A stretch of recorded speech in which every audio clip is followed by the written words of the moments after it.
Hey Edge, we are continuing our series called Storyteller, and we're in week 3.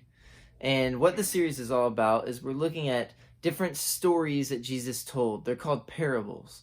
And we're analyzing 4 different parables Jesus has told, and then we're pulling applications and lessons from them.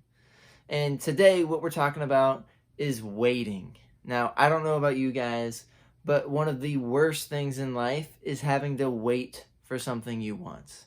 Whether it's at Disney World or whether you're just hungry in your kitchen, we hate waiting. That's why we try to come up with all these solutions for waiting, right? You got the fast pass at Disney or at Cedar Point.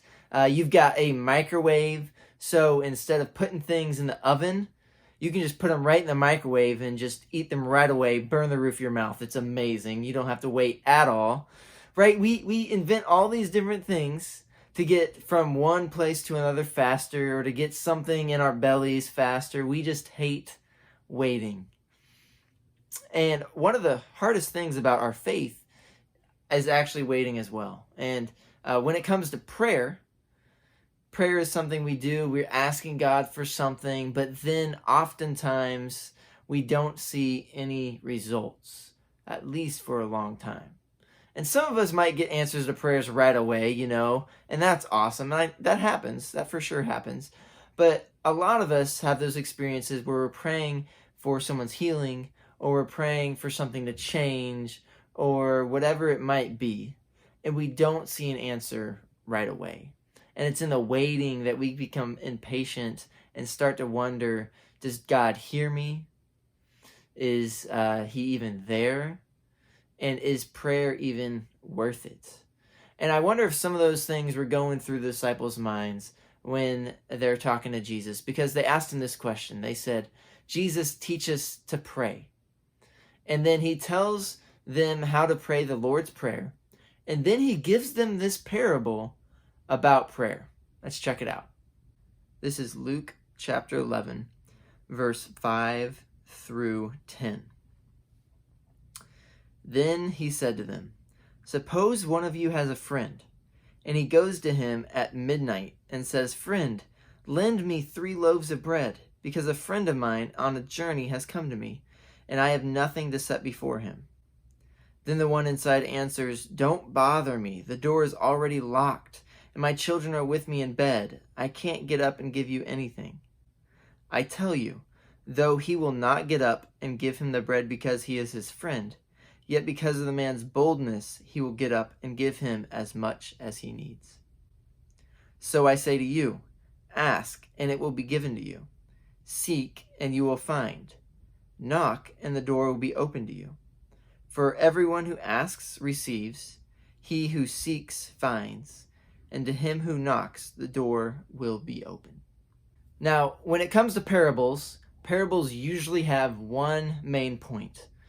And so it's good to not take everything in the parable at face value, because you could read this and think, so is God saying that he doesn't want to help us, but he's just annoyed by us, so then he'll finally give in? No, I don't think that's the point. We don't need to draw that conclusion from it.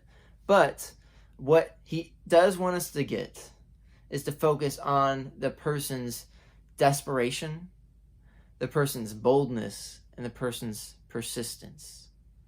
Because here's a friend who's knocking in the middle of the night on his neighbor's door and will not stop until the neighbor gives him what he's asking for. And here's something I think that we can take away from this story. It's this. When it comes to prayer, don't quit because it's quiet. When it comes to prayer, don't quit because it's quiet. The man had the persistence to keep knocking until the door was opened.